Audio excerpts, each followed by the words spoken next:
Hi, welcome to Point Blank's Music for Media course. My name's Kevin Kerrigan and I'm a composer.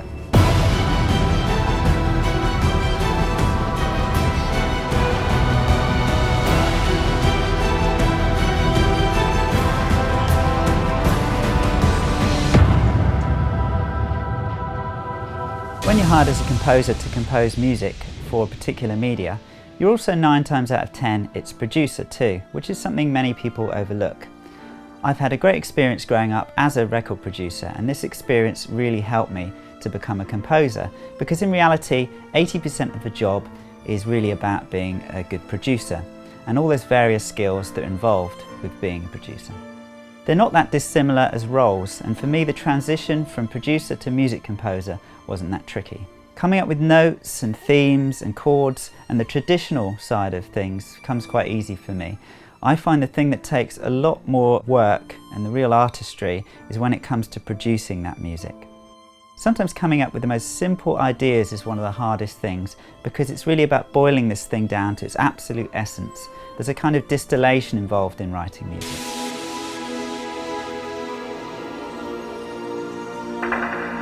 It's actually a great time to be a musician. We have this great emerging world of new media out there. We have numerous TV channels, lots of independent film, the whole gaming industry is booming, and we have this emerging interesting world on the web. And with digital radio and all the various other avenues, there's this huge demand for content. I'm not saying it's not competitive, it's extremely competitive, but now we have this culture because of computers. Every man and his dog thinks that they can compose, but they don't necessarily have the experience to compose music that's appropriate.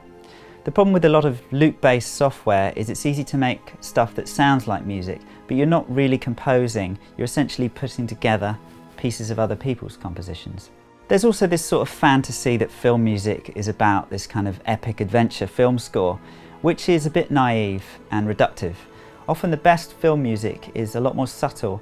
It's almost invisible if it's done well, and that's the true art. So it can be about getting over yourself and getting past this stage, whereas artists will be saying, hey, look at me, and instead sitting back and letting your music do its job and tell a great story and hopefully create some great art.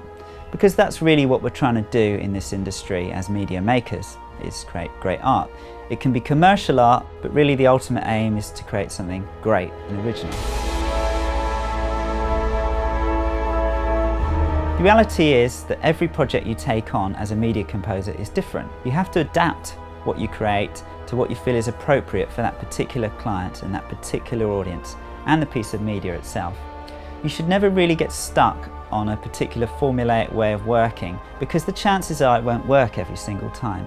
So you find that at first, certainly in a big project, you have to explore the world of the film or whatever the media is, and it becomes an essential part of the process to inhabit this kind of world, and that's really when your subconscious starts kicking in. And weirdly, often your best work often happens when you're sleeping and you just wake up with these great ideas. It's a strange business like that. One of the most valuable things I learnt while making records was the art of how to collaborate, which is really about being a communicator. I found this doubly important in the world of media, because media is really a team sport.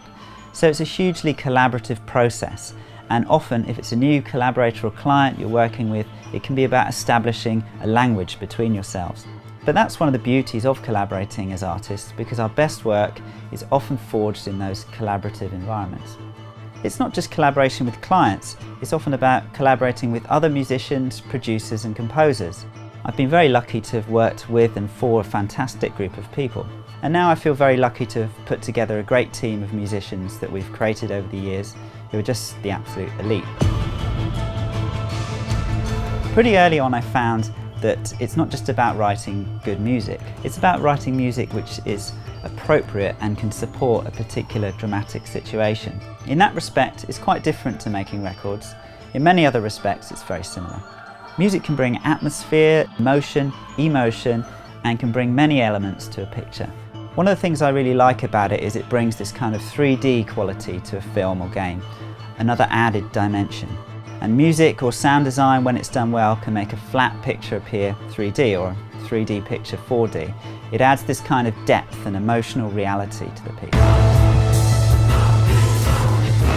One of the biggest challenges is the fact that quite often you have to compose on tap, at the drop of a hat. Someone will tell you we need music for a project, and often you have to deliver it in a matter of hours. So you have to be able to work incredibly quickly and also let go of this idea, a lot of us have at first, of having to wait for inspiration. We're just not in that position in the media, it moves far too quickly. So you have to adapt a sort of an attitude of being able to write towards a deadline. There's this old saying in film, pain is temporary, film is forever.